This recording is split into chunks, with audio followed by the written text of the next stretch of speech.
Aerobics yoga group, गुरु माँ हमारी उषा जी पटेल और डॉक्टर राजश्री पांड्या ऊर्जा का खजाना लेकर हर दिन जवान रहने का पोषण मंत्र और एक विशेष सत्र आपके स्वास्थ्य और ऊर्जा शुगर लेवल के बदलने के लिए आ रही है।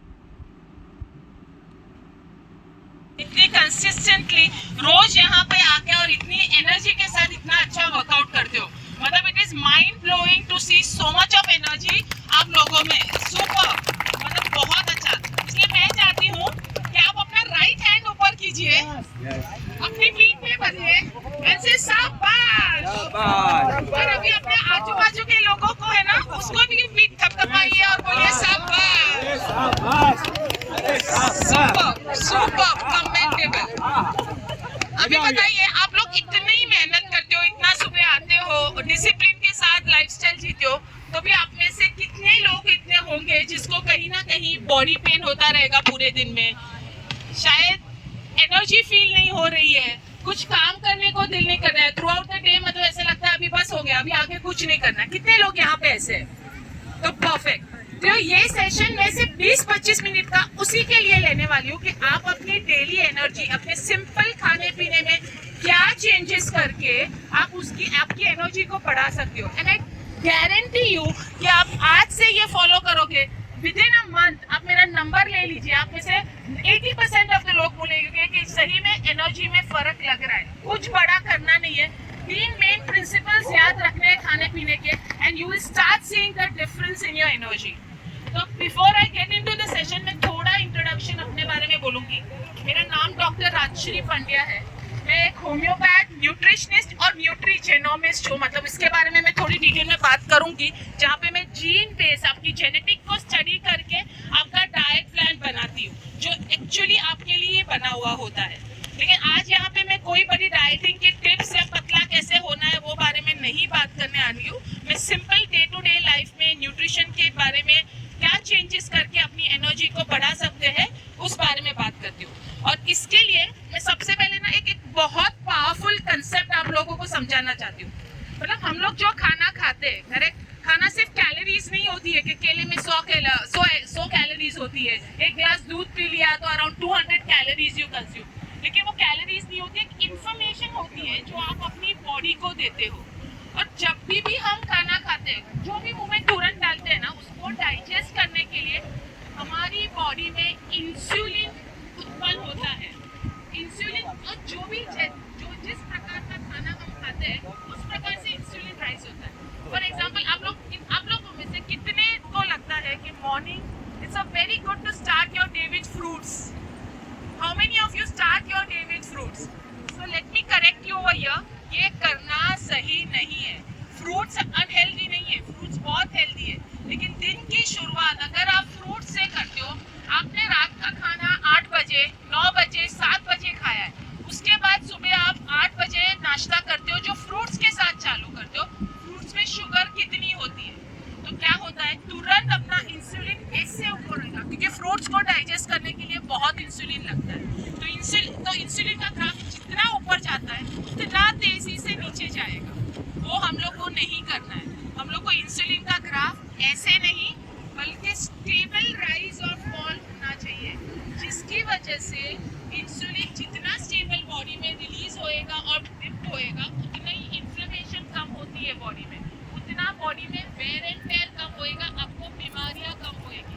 तो कोई भी खाने से पहले आपको सिर्फ दिमाग में 2 सेकंड के लिए सोचो, क्या ये मेरे इंसुलिन को इतना राइज करेगा कि हल्के से राइज करके नीचे जाएगा?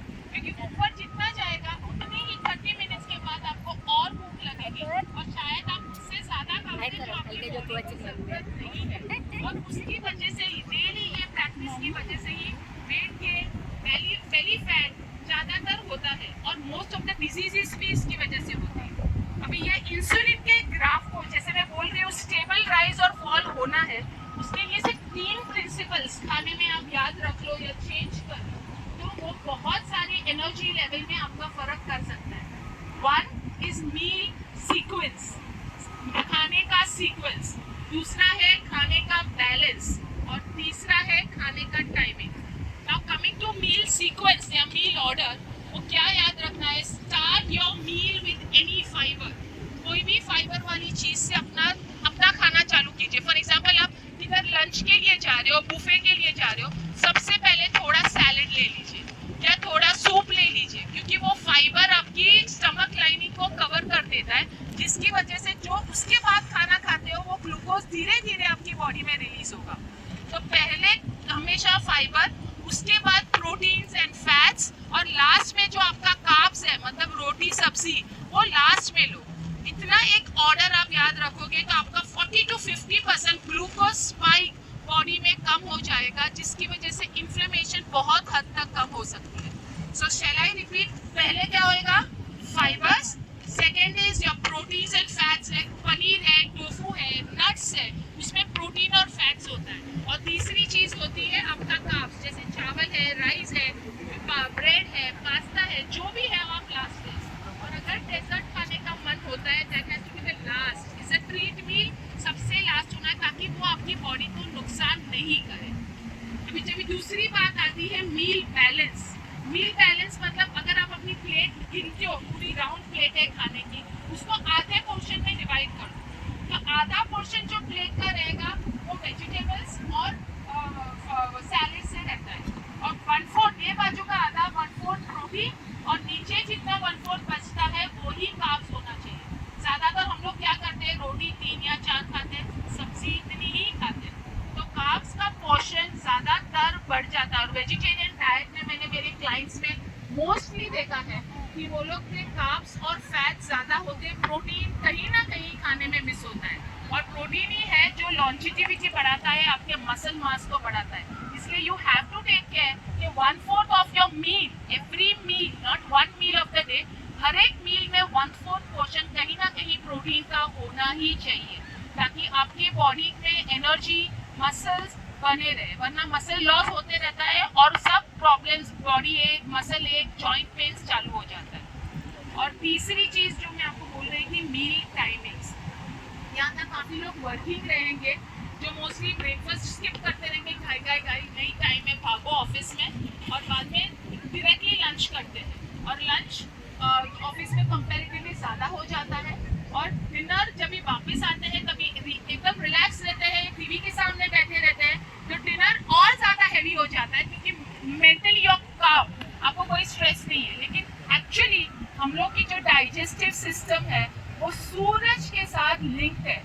आयुर्वेदिक के हिसाब से भी हमारे डाइजेशन डायरेक्टली सन के साथ लिंक्ड है। इसलिए किधर भी आप जाओ, ऑफिस टाइम का कितने बजे का होता है, it is from 12 to 2। Why is it so? क्योंकि उस टाइम पे सन पीक पे रहता है, और अपनी डाइजेस्टिव सिस्टम जो ग्रंथि है जिसमें डाइजेस्टिव जूसेस रिलीज होते हैं, वो मैक्सिमम अमाउंट के होते हैं। इसलिए अपना मेन मील जो खाने का होता है ना आपका दिन के, जिसमें सबसे ज्यादा पोषण मिलता है आपको, वो आप लंच रखिए। और breakfast should be moderate and dinner should be lightest, because dinner के बाद विदिन 2 hours 3 hours आप लोग मैक्सिमम 3 घंटे के बाद सो जाते हो, और वो सोने का टाइम रिपेयर का होता है। Body repairs during that time. आप उस टाइम पे बॉडी को डाइजेशन के काम में लगा देते हो, और बॉडी का रिपेयरिंग कॉम्प्रोमाइज हो जाता है, जिसकी वजह से आपको प्रॉब्लम्स होती है। ये 1 दिन या 2 दिन की बात नहीं कर रही हूँ, वंस इन अ वाइल कुछ पार्टी हो गई, कुछ ओकेशन हो गया, आपने लेट खाना ज़्यादा खा लिया, वो कोई फर्क नहीं पड़ता। लेकिन रूटीन में जब ऐसे होता है कि डिनर्स हैवी हो जाते हैं, आपकी बॉडी का रिपेयरिंग, आपके बॉडी का हीलिंग कम हो जाता है, और वो कम होने की वजह से ही आपको बहुत सारी बीमारियां होती हैं। तो ये 3 चीज़ें आप अगर आपके आज के खाने से ही चालू कर दो, I am sure today is 1st May, by end of May most of you will feel a difference in your energy level almost by 50 to 60%. So one is the meal sequence, second is the meal balance, and third is the meal timings. अभी जब मैंने पहले start किया तभी मैंने आपको बोला कि खाना एक कैलोरीज नहीं है, खाना एक इंफॉर्मेशन है जो आप अपनी बॉडी को देते हो। लेकिन बॉडी के अंदर कोई तो बैठा है ना जो ये इंफॉर्मेशन रीड कर रहा है। जैसे आप कंप्यूटर में डेटा डालते हो तो कंप्यूटर में कोई सॉफ्टवेयर है जो उसको पढ़ रहा है और आपको रिजल्ट्स दे रहे हैं। इस तरह से अपने बॉडी में भी कोई तो कंप्यूटर है जो आपके खाने को रीड कर रहा है, और वो कंप्यूटर और कोई नहीं, आपके खुद के जीन्स है, DNA।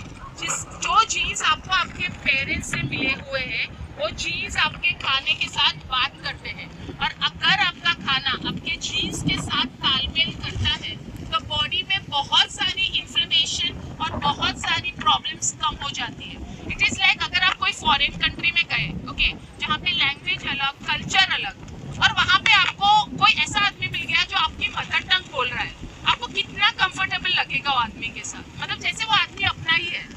उसी तरह अगर आप खाना जो खाते हो वो आपके जीन्स के साथ मैच करता है, जीन्स उसको इजीली, बॉडी उसको इजीली एक्सेप्ट कर लगता है, और बॉडी और खाने के बीच में झगड़ा ही नहीं होता है, उसकी वजह से इन्फ्लेमेशन नहीं होती है, उसकी वजह से बीमारियां नहीं होती है। आपने इंटरमिटेंट फास्टिंग का सुना है आप लोग ने? इंटरमिटेंट फास्टिंग कई लोगों को बहुत अच्छा रिजल्ट देती है, मतलब they lose weight very fast with that, लेकिन कई लोगों को उससे प्रॉब्लम हो जाती है, एसिडिटी हो जाती है, सर दर्द हो जाता है। ऐसे कीटो डाइट है जो ज़्यादा फैट्स और प्रोटीन्स में बिलीव करती है, वो लोग कार्ब्स नहीं देते, बहुत लोग कार्ब्स में चले जाते हैं, लेकिन कोई लोग कीटो डाइट से बहुत अच्छा रिस्पॉन्ड करते हैं। हालांकि कोई लोग कीटो डाइट सूट ही नहीं होता, ऐसा क्यों है? डाइट सब अच्छी होती है, लेकिन आपका बॉडी उसके लिए नहीं बना है, आपके जीन्स उसके लिए नहीं बना है, क्योंकि जीन्स डिसाइड करता है कि आपकी बॉडी में कार्ब्स, आपकी बॉडी में प्रोटीन्स और फैट्स कैसे मेटाबोलाइज होती है। कितने लोग, हम लोग विटामिन डी, B12 रेगुलरली लेते हैं, लेकिन जब भी रिपोर्ट कराते हैं विटामिन डी लेवल्स या B12 कम ही होता है। क्यों? क्योंकि आपके जीन्स कहीं ना कहीं उसको एब्जॉर्ब नहीं कर पा रहे, उसको प्रोसेस नहीं कर पा रहे। लेकिन अगर ये सब इंफॉर्मेशन आपको ऑलरेडी मालूम है कि कौन से विटामिन की मुझे किस तरीके से ज़रूरत है, कैसे उसका डोज करना है, मुझे कैसे कार्ब्स, प्रोटीन्स और फैट्स कितने मात्रा में खाना है, so it can be a game changer. तो वो टेस्ट अगर आप करते हो तो आपको आपके बॉडी के बारे में बहुत सारी जानकारियाँ मिलती है। और आप अगर जो इलनेस शायद आपके पेरेंट्स से इनहेरिटेड कर रहे हो या अपने एंसेस्टर्स से इनहेरिटेड कर रहे हो, फॉर एग्जाम्पल आपके फैमिली हिस्ट्री में डायबिटीज़ है, आपके फैमिली हिस्ट्री में किसी को हार्ट अटैक आ गया है, किसी को लिवर डिजीज है, किडनी डिजीज है, आप भी उसके शिकार हो सकते हो। You can be at risk if you come to know at this level that मेरे में वो चीज है। आप अपनी बॉडी का अभी से उस हिसाब से ध्यान रखोगे ताकि वो प्रॉब्लम आपको आए ही नहीं, because genetic study is like a loaded gun, trigger is lifestyle. लेकिन हम लोग अपनी लाइफस्टाइल का उस तरीके से ध्यान रख सकते हैं कि वो ट्रिगर लाइफ में कभी दबे ही नहीं। So that is the importance of this genetic test, and I'm a nutrigenomist where I study your genes, I decode your genetic makeup, and I actually plan a diet which is so very individualized for you, जो आपके लिए बनी है और आपके jeans के लिए बनी है। और इसी तरह आप अपनी लाइफस्टाइल को अच्छी तरह से चेंज कर सकते हो। मतलब मैं सिर्फ इतना बोलूँगी कि खाना पीना परफेक्ट नहीं होना चाहिए, लेकिन एक सही तरह से इन्फॉर्म्ड खाना खाते हो तो आप काफ़ी हद तक अपनी बीमारियों को बचा सकते हो। एजिंग एक नेचुरल प्रोसेस है, सब लोग एज करते हैं, वेयर एंड टेयर बॉडी में होता है, और एज के हिसाब से सबको कोई ना कोई बीमारी होएगी, कितना भी हम लोग ध्यान रख ले, कितना भी अपने आप को फिटनेस फ्रीक बता दे, लेकिन वो प्रॉब्लम होने ही वाली है। लेकिन किस मात्रा में वो प्रॉब्लम को हम कम कर सकते हैं, या कभी हम उससे सफ़र भी कर रहे हैं तो उसकी इंटेंसिटी इतनी कम हो ताकि हमको तकलीफ नहीं हो, वो अगर हम ध्यान रख लें, then I think that is the most important thing और ईजीएस्ट